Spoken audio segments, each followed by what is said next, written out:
আমার শ্বশুরবাড়িতে কেন চিকেন চলে না আর আমরা কেউ কেন চিকেন খাই না, আর সবটাই এই ভিডিওটির মাধ্যমে শেয়ার করতে চলেছি। তো হাই এভরিওয়ান, গুড মর্নিং। আবারও স্বাগত আমার একটি নতুন ভিডিওতে। আশা করছি সকলে খুব ভালো আছেন আর সুস্থ আছেন, আর আমরাও বেশ ভালো আছি। আজ হলো মঙ্গলবার, এখন ঘড়ির কাঁটায় সকালে 6টা মতো বাজবে। এখন থেকে আজকের ব্লগটা আমি শুরু করছি। আশা করছি আজকের ব্লগটি আপনাদের ভালো লেগে থাকবে। আজকে সকালেই যে সবার প্রথম কাজটা থেকে ভয়েস ওভারের কাজটা, ওইটা কিন্তু এখনো পর্যন্ত কমপ্লিট করতে পারিনি, কারণ কালকে অনেকটা রাতই সোনামা জ্বালিয়েছিল, সেই কারণে এডিট করাও হয়নি। এডিট করা না থাকলে তো ভয়েসটা দিতে পারবো না, তো সেই কারণে ওই কাজটা রয়ে গিয়েছে। 5:40 মতো বাজবে, ওই রকম টাইমে উঠেছিলাম, একেবারে বাথরুমে যেয়ে কাচাকুচি সেরে নিয়ে চলে এসেছি।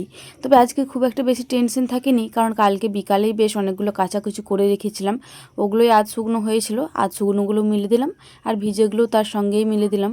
ঘড়ির কাটায় ওই 10টা মতো বাজবে। এই মুহূর্তে বেশ অনেকটা টাইম পার করে ফেলেছি। এই মুহূর্তে কিন্তু আমাদের ভাত, শাক, আলু বাটনা ভাজা, বেশ অনেকগুলো তরকারি পাতি হয়ে গিয়েছে। ওইদিকে সোনা আমাকে ঘুম পাড়াতে গিয়েছিলাম, দিদিভাই ততক্ষণে রান্নাশালে ছিল। আমি আসার পরে আবার দিদিভাই সোনা পাপাকে ঘুম পাড়াতে গেল। তো ঠাকুমা এদিকে কটা মতো পেঁয়াজি দিল, বললো আমার জন্য কটা মতো পেঁয়াজি তুলে দে, তারপরে না হয় অন্য কিছু তরকারি চাপিয়ে দিবি।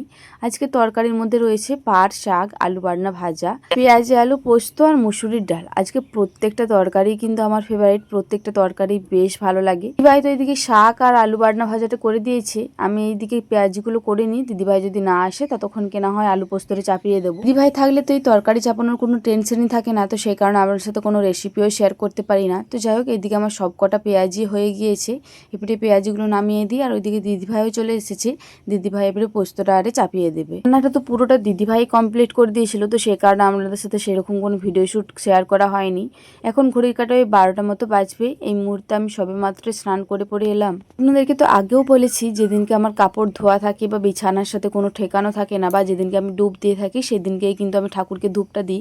তাছাড়া কিন্তু আমাদের ঠাকুরকে আমরা ধূপ দিই না। এই ধূপচির জায়গাটাও বেশ অনেকটা নোংরা হয়েছিল, তো ভাবলাম এটাও পরিষ্কার করে দিই। তো যাই হোক, চলুন এটা পরিষ্কার করতে করতে আপনাদের একটা কমেন্টে রিপ্লাই দিয়ে থাকি। ফেসবুকে বা ইউটিউবে বলুন, বেশ অনেক দিদি ভাই দাদা ভাই আমাকে কমেন্ট করেন যে দিদি ভাই তুমি কেন চিকেন খাও না, বা তোমাদের বাড়িতে কেন চিকেন চলে না। আগেও এই কথাটা বলেছি যে কিসের জন্য চিকেন খায় না, তবে আপনারা হয়তো অতটা খেয়াল করেনি, তবুও একবার বলে দিচ্ছি। আমাদের বাড়িতে সন্ন্যাসী, মনসা, মহাপ্রভু 3টে ঠাকুর রয়েছে একটা জায়গাতেই, তো ওই ঠাকুর থাকার কারণেই বিশেষ করে আমাদের বাড়িতে চিকেন চলে না। যে বাচ্চা ছেলেগুলো রয়েছে বা বাড়ির ছেলেরা, ওরা কিন্তু খেতে পারে বাইরে, তবে ঘরে কিন্তু মোটেও চলবে না। তবে বাড়ির যে বউরা রয়েছে, যেমন আমরা তো মোটেও খেতে পাবো না। আমি বিয়ের পর মিনিমাম 3 থেকে 4 মাস মতো খেয়েছি, তবে একটা ভয়ঙ্কর দৃশ্য দেখার পর থেকে আমিও কিন্তু চিকেনটা বন্ধ করে দিয়েছি। আমাদের বাড়িতে সোনামায়ের পাপা, দাদা ভাই, বাবা সকলেই কিন্তু চিকেন ছেড়ে দিয়েছে। সত্যি কথা বলতে গেলে আমাদের বাড়িতে কেউই এখনো পর্যন্ত চিকেন খায় না। আপনারা তো দেখেইছিলেন যে সোনামাকে যেদিনকে চিকেন খাওয়াতে গিয়েছিলাম, সেদিনকে আমি একদম স্নান করে সোনামাকে স্নান করিয়ে তবেই বাড়ি ঢুকেছিলাম, কারণ আমাদের ঠাকুরটা প্রচন্ড পরিমাণে জাগ্রত রয়েছে। আর আমাদের বাড়ির সকলেই কিন্তু আমাদের ঠাকুরটার উপর প্রচুর পরিমাণে বিশ্বাস করে, তো সেই কারণে আমরা খুব একটা বেশি পুজো দিয়ে থাকি না। খুব একটা বেশি বলা ভুল হবে, আমরা পুজো দিই না, কারণ আমরা যেহেতু এখনো পর্যন্ত শিষ্য হইনি। আমাদের ঠাকুর যারা শিষ্য না হয়েছে তাদের হাতে কিন্তু একদমই পুজো নেয় না। আশা করছি আপনাদের কমেন্টের রিপ্লাই আমি দিতে পেরেছি। তো যাই হোক, ওইদিকে ঠাকুরকে ধূপটা দিয়ে পরে সোনামাকে খাইয়ে দিয়েছিলাম। তারপরে আজকে তো বেশ অনেকগুলো কাচাকুচি করে পরে রেখেছিলাম, ওই কাচাকুচি করা জামা প্যান্টগুলো এবারে একে একে বাগিয়ে নিচ্ছি। এই খাটে যদি জামা কাপড়গুলো জড়া হয়ে থাকে তাহলে দেখতে যে কতটা বিরক্ত লাগে, তো সেই কারণে যতটা পারি তাড়াতাড়ি বাগিয়ে নেওয়ার চেষ্টা করি। এখন ঘড়ির কাঁটায় ওই দুপুর 2:30টার মতো বাজবে। আবারও আজকে বৃষ্টি নামিয়ে দিয়েছে। আজকেও ঠিক সেম ওই 1:30টার থেকে মেঘ ডাকাডাকি করছিল, এই মুহূর্তে অল্প পরিমাণে বৃষ্টি নামিয়েছে।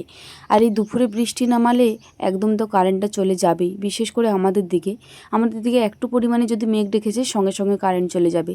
আর এই সোনামায়ের বিটারে ফ্যানটাতেও চার্জ নেই, তো সেই কারণে সোনামা মোটেও ঘুমায়নি, ঘুমিয়েই গিয়েছিল। তবে 2 মিনিট বাদই একটা জোরে বিদ্যুৎ চমকালো, তখন সেই বিদ্যুৎ চমকানোর শব্দতেই উঠে পড়েছিল, তো সেই কারণে তো আর ঘুমানোই হয়নি। মুহূর্তে কিন্তু বৃষ্টি থামিয়ে দিয়েছে, আর আমাদের বিকেলের যে কাজ থাকে সবকিছু মোটামুটি কমপ্লিট হয়ে গিয়েছে। আর আজকে তো আপনাদেরকে তো বলেইছিলাম যে আমার এডিট করা ভয়েস দেওয়া কোনো কিছুই হয়নি, তো এডিটটা তো আমি দুপুরেই করে রেখেছিলাম। তারপরে ভয়েসটা এই বিকালে মায়ের বাড়িতে সোনামাকে দিয়ে এসে পরে ভয়েসটাও দিয়ে দিয়েছি। আর আমরা যে হোমমেড স্যারেলাক্সটা করে থাকি, ওই স্যারেলাক্সটা আজকে শাশুড়ি মা ভেজে দিল সোনামায়েরা সোনা পাপার জন্য।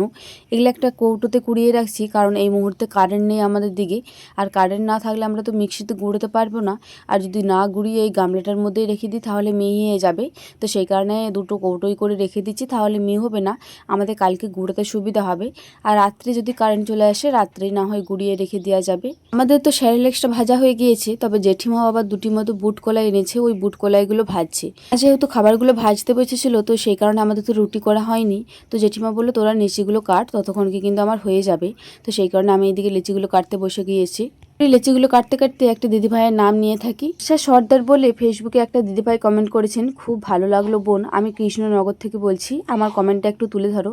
এই যে দিদিভাই তোমার কমেন্টটা তুলে ধরলাম, আশা করছি তোমার ভালো লাগবে। সীমা ওইদিকে বুট কলাইগুলো ভাজা হলেই আমরা এইদিকে রুটিগুলো করতে আরম্ভ করে দেবো। আর আমাদের এই রুটিগুলো করা কমপ্লিট হলেই আমাদের বিকালের কাজও কমপ্লিট হয়ে যাবে।